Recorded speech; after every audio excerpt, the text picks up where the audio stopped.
पावभाजीचा video काल चॅनलवरती upload केला आहे, तो तुम्ही नक्की बघा। आणि पावभाजीसाठी आणले होते फ्रोझन मटार, त्यातलेच मटार शिल्लक राहिले आणि ते बघून मुलांनी फरमाईश केली की आज मम्मी मटार पुलावचा बेत कर। त्यासाठी सोबतच आपण बघणार आहोत मस्त अशी ही रायत्याची रेसिपी, कोशिंबीरही म्हणू शकता। चला तर मग रेसिपीला सुरुवात करूया। आजची आपली रेसिपी आहे मटार पुलाव किंवा तुम्ही मटार भात देखील म्हणू शकता। त्यासाठी सगळ्यात अगोदर आपल्याला लागणार आहेत मटार। इथे मी पावभाजीसाठी मटार आणले होते, फ्रोझन मटार घेतले आहेत। बघा आतमध्ये असा बर्फ बनला आहे। त्यासाठी आता हे मटार मी पाण्यामध्ये भिजत ठेवणार आहे, म्हणजे ते नॉर्मल होतील। फ्रोझन मटार मी घेतलेत, तुम्ही याऐवजी साधे मटार देखील आपले ताजे घेऊ शकता। तर आता हे मटार मी पाण्यामध्ये टाकून ठेवणार आहे। सोबत इथे मी घेतले आहेत तांदूळ, तर इथे मी बासमती तांदूळ घेतलेत, तुम्ही तुमच्या आवडीप्रमाणे इतरही तांदूळ कोणतेही वापरू शकता। आता हे 1 कप घेतले आहेत मी। आता हे तांदूळ स्वच्छ 2 ते 3 वेळेस धुवून घेणार आहे।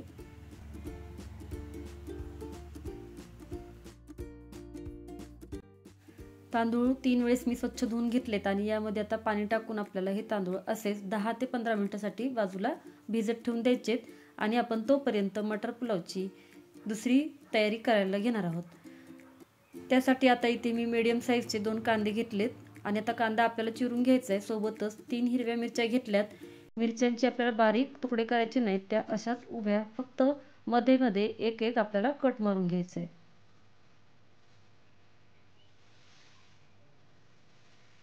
अशा प्रकारे मिरच्यांना कट मारल्यानंतर आता मी कांदा चिरून घेणार आहे। कांदा तुम्ही तुमच्या आवडीप्रमाणे उभा किंवा आडवा दोन्ही प्रकारे चिरून घेऊ शकता। इथे मी उभ्या पद्धतीने कांदा चिरणार आहे। कांद्याची वरची साल काढून घेतली की या दिवसामध्ये कांद्याला थोडीशी बुरशी आल्यासारखी होते, म्हणजे काळा रंग येतो, त्यामुळे कांदा चिरल्यानंतर तो स्वच्छ धुवून घेणार आहे।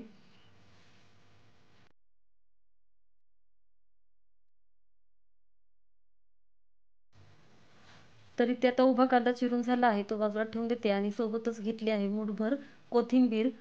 कोथिंबीर स्वच्छ धुवून घेतली आहे आणि आता ही कोथिंबीर देखील आपल्याला चिरून घ्यायची आहे। कोथिंबीरीचा वापर जास्त करा, पुलाव एकदम छान चविष्ट लागतो। आता ही कोथिंबीर आपण जास्त घेतली कारण आपल्याला ही 2 वेळेस वापरायची आहे। बारीक चिरून घेते आणि ती देखील बाजूला ठेवून देणार आहे।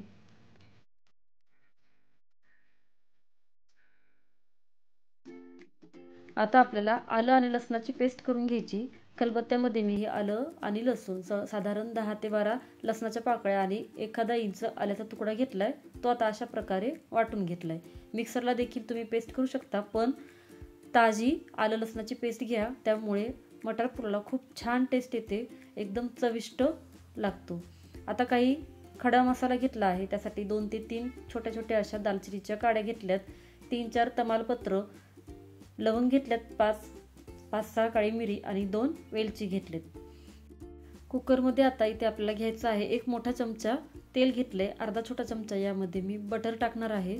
बटरऐवजी तुम्ही तुपाचा देखील वापर करू शकता।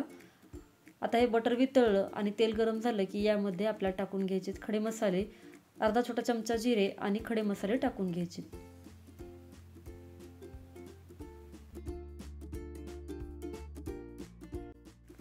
आता खडे मसाले छान साधारण अर्धा मिनिटभर आपल्याला हे परतून घ्यायचे, खूप जास्त नाही। आता यामध्ये आपल्याला उभा चिरलेला कांदा टाकून घ्यायचा आहे।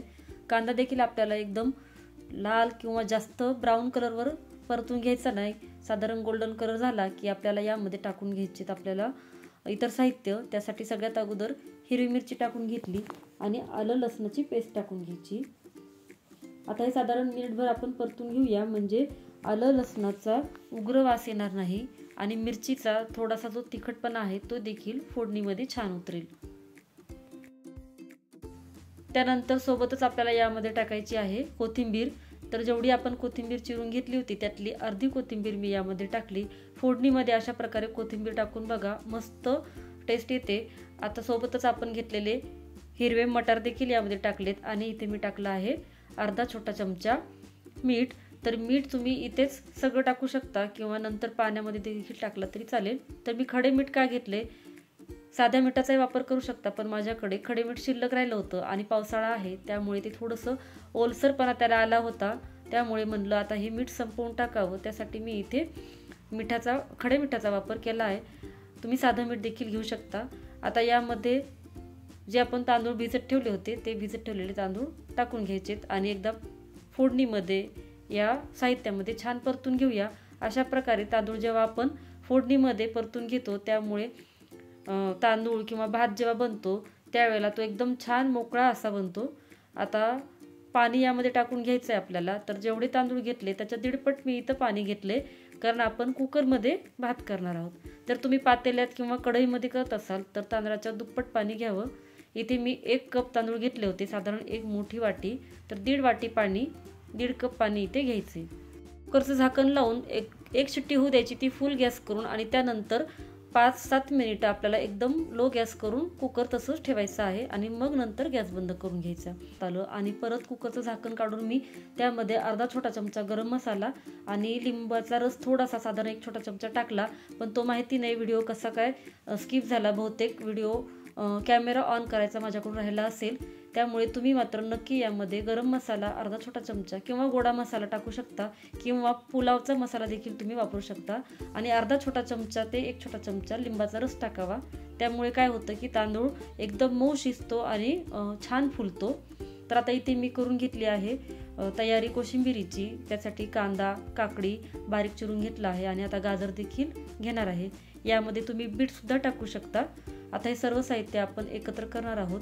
कोथिंबीर देखील यामध्ये थोडीशी मी टाकणार आहे।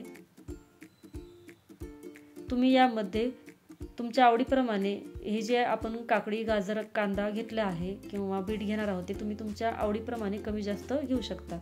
आता यामध्ये टाकायचं आहे आपल्याला मीठ, दही आणि थोडीशी साखर, आणि हे सगळं साहित्य व्यवस्थित मिक्स करून घ्यायचे।